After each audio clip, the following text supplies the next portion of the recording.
नमस्कार, once again welcome back to our class Lakshya Gurukul classes. जी हाँ, लक्ष्य गुरुकुल क्लासेज में आप सभी का फिर से एक बार बहुत बहुत स्वागत है। मैं इंजीनियर खुशबू राय फिर से आ चुकी हूँ आप लोगों के बीच नेक्स्ट क्लास लेकर। लास्ट क्लास हम लोग किए थे फिजिक्स और केमिस्ट्री का, चलिए उसी को कंटिन्यू करेंगे आगे। फिजिक्स की क्लास जहाँ हमने लास्ट क्लास एंड किया था। लास्ट क्लास में हमने आपको वेक्टर एंड स्केलर बताया था, सदिश राशियाँ और अदिश राशियाँ किसे कहते हैं ऑलरेडी मैंने अच्छे से बताया था। आई होप कि आपको वो समझ में आया होगा। अगर नहीं भी आया होगा, मैंने ये भी कहा था कि कमेंट बॉक्स खुला हुआ है, आप अपने कमेंट्स अपनी राय वहाँ पे दे सकते हैं। सदिश और हालांकि सदिश राशियाँ और अदिश राशियाँ उतना भी टिपिकल चैप्टर नहीं है कि समझ में आप लोगों को ना आए, वो बहुत ही बेसिक चैप्टर है और ऑलरेडी आप लोग एक बार नहीं कई बार पढ़ चुके होंगे, लेकिन फिर भी एक बार पढ़ते हैं तो हम लोग बेसिक लेकर चलते हैं ताकि कोई कन्फ्यूज़न हमें ना हो। उसी को कंटिन्यू करेंगे आगे। आज का हमारा चैप्टर होगा मोशन।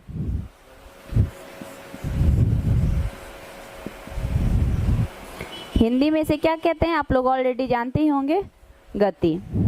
नेक्स्ट क्लास हमारा होगा मोशन। मोशन को हिंदी में क्या कहते हैं, गति कहते हैं।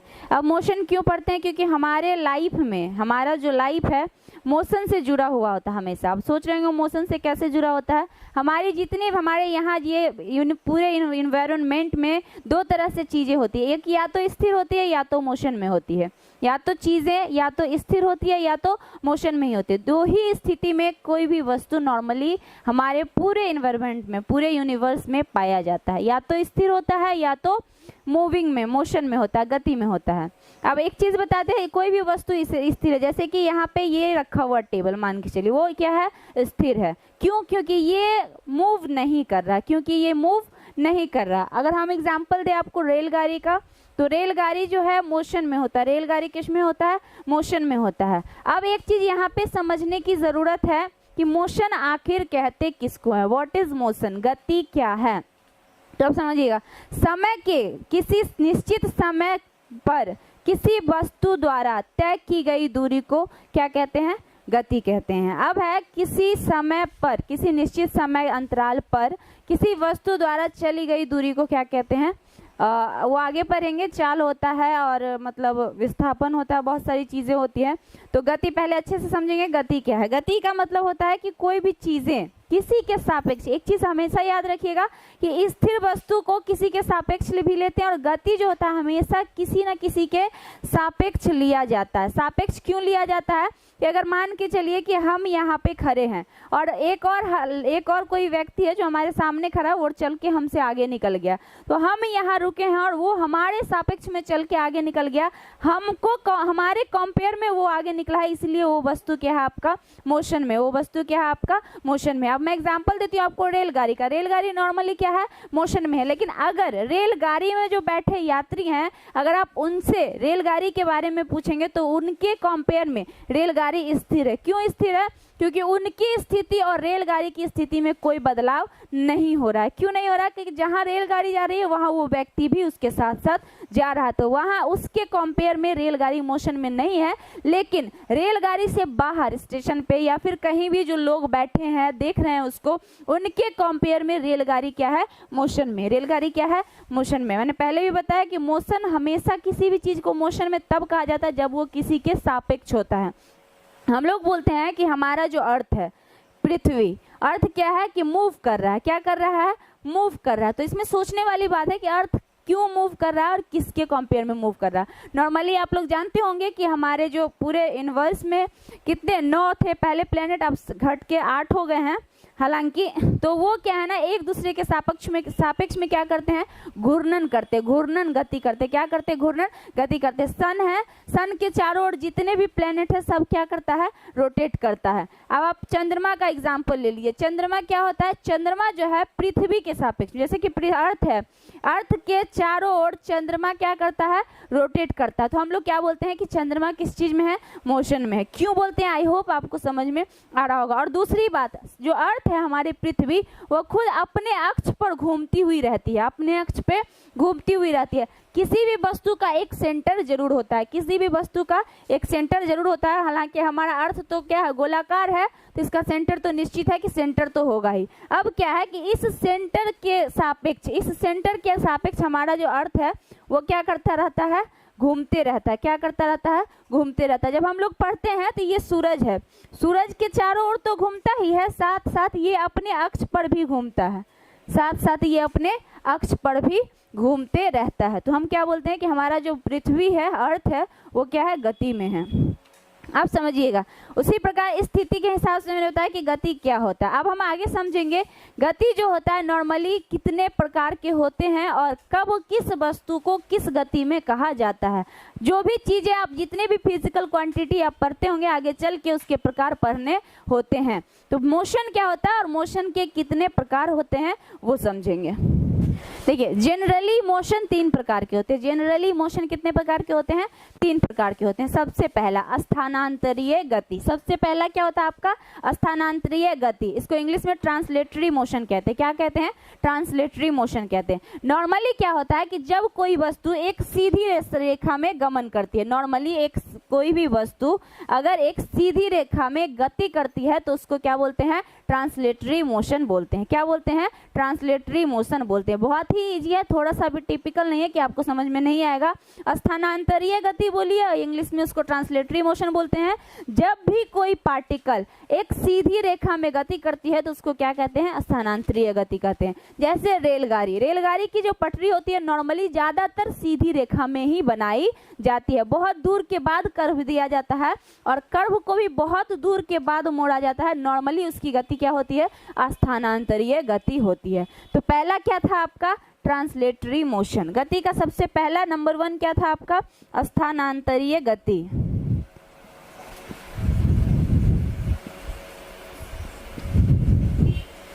इसी को इंग्लिश में कहते हैं ट्रांसलेटरी मोशन।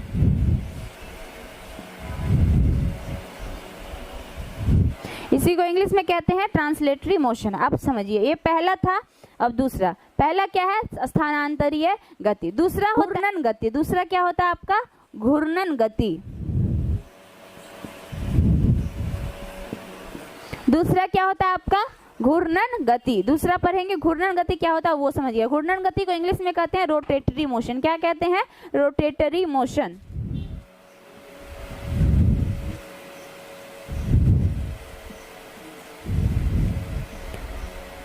देखिए, पहले भी हमने आपको बताया कि कोई भी चीज अगर किसी बिंदु के चारों ओर घूमता है तो हम क्या बोलते हैं?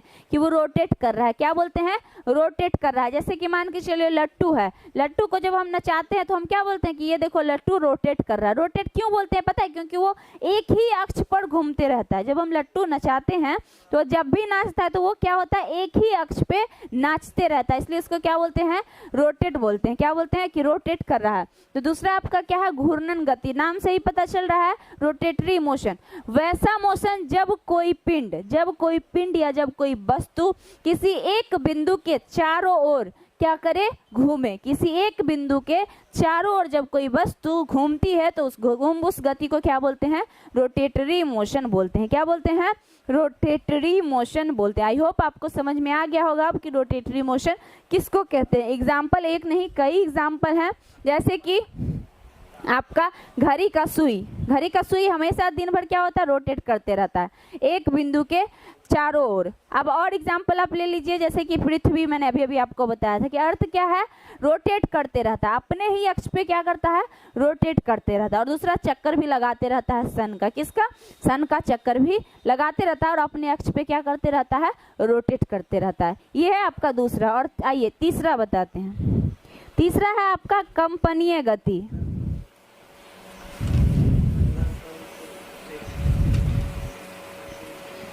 तीसरा आपका क्या है? कंपनीय गति। कंपनीय गति। अब देखिए, एक सिंपल सा एग्जांपल आपको बताते हैं। हम लोग जो है फोन, अपना मोबाइल फोन, हर कोई मोबाइल फोन चलाते होंगे। मोबाइल फोन 3 मोड में रखते हैं। एक क्या रखते हैं? नॉर्मल मोड में। दूसरा क्या रखते हैं? साइलेंट मोड में। और तीसरा क्या रखते हैं? वाइब्रेशन मोड में। तीसरा क्या रखते हैं? वाइब्रेशन मोड में। इसी वाइब्रेशन से बना है आपका क्या? कंपनीय गति। इसी वाइब्रेशन से आपका क्या बना है? कंपनीय गति। इसी को कहते हैं वाइब्रेटरी मोशन। इंग्लिश में क्या कहते हैं इसको? Vibratory motion.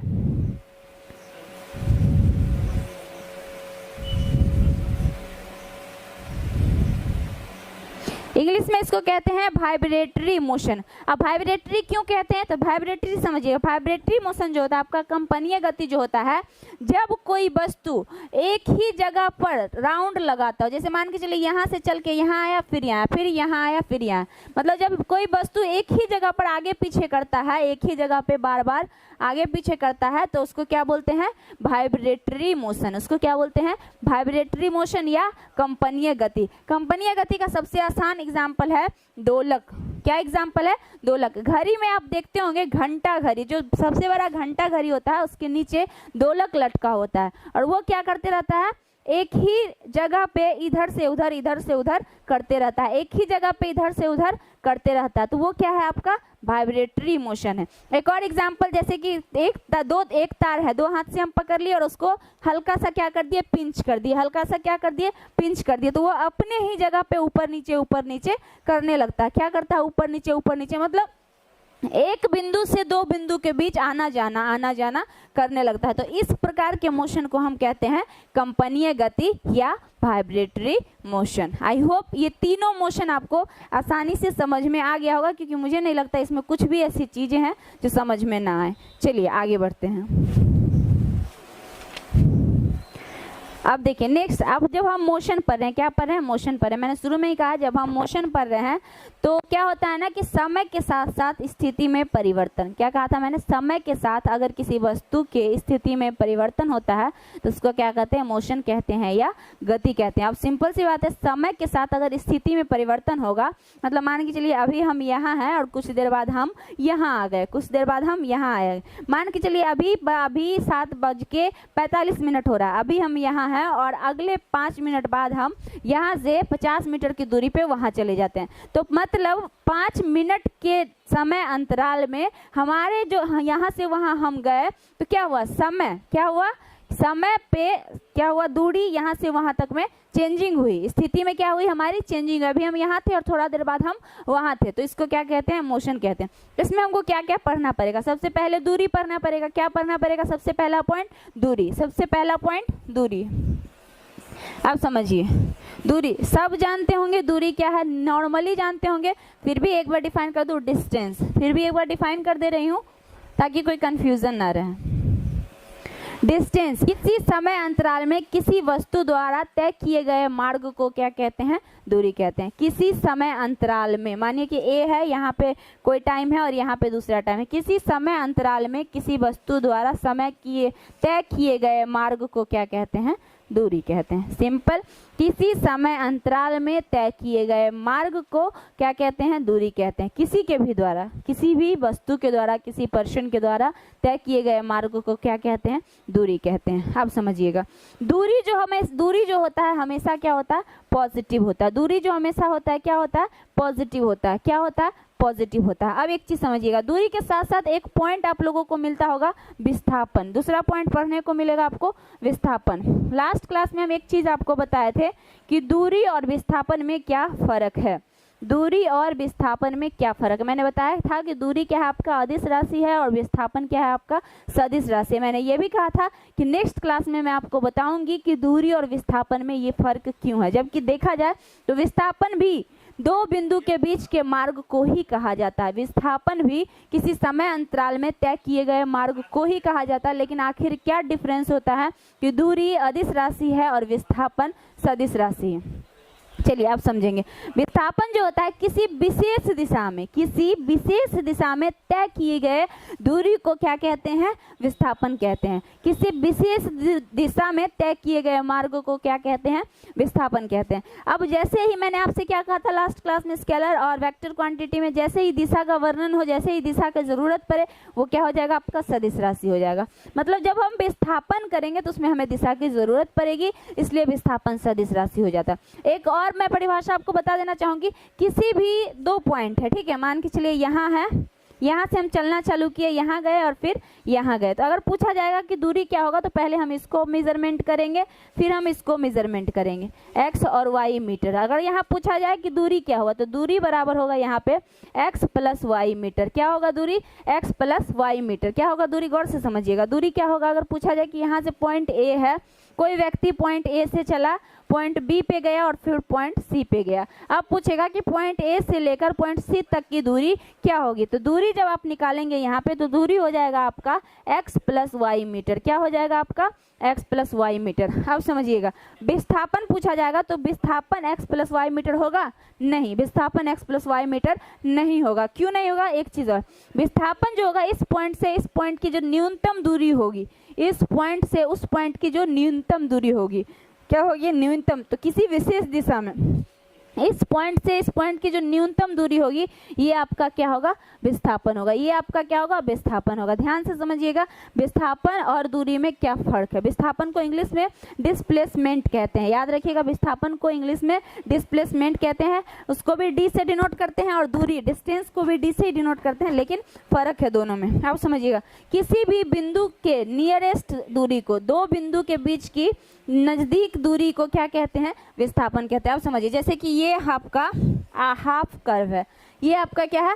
हाफ कर्व है। अगर आपसे पूछा जाए कि इसकी दूरी क्या होगी, इसकी दूरी क्या होगी, तो जब दूरी की बात आएगी तो दूरी के हिसाब से जब परिमाप हम जानते हैं कि किसी भी वृत्त का, किसी भी सर्कल का परिमाप होता है 2 पाई आर। क्या होता है? 2 पाई आर। और आधा की अगर हम बात करें तो पाई आर, तो इसका दूरी क्या हो जाएगा आपका?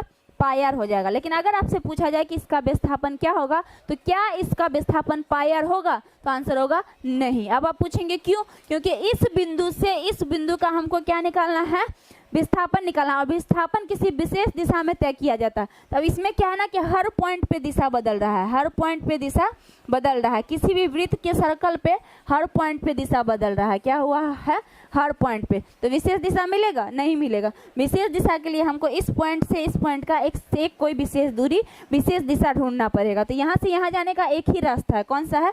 यहाँ है। कौन सा है? यहाँ है। तो दो बिंदु के बीच के न्यूनतम दूरी को भी क्या कहते हैं? विस्थापन कहते हैं। तो विस्थापन इसका क्या हो जाएगा?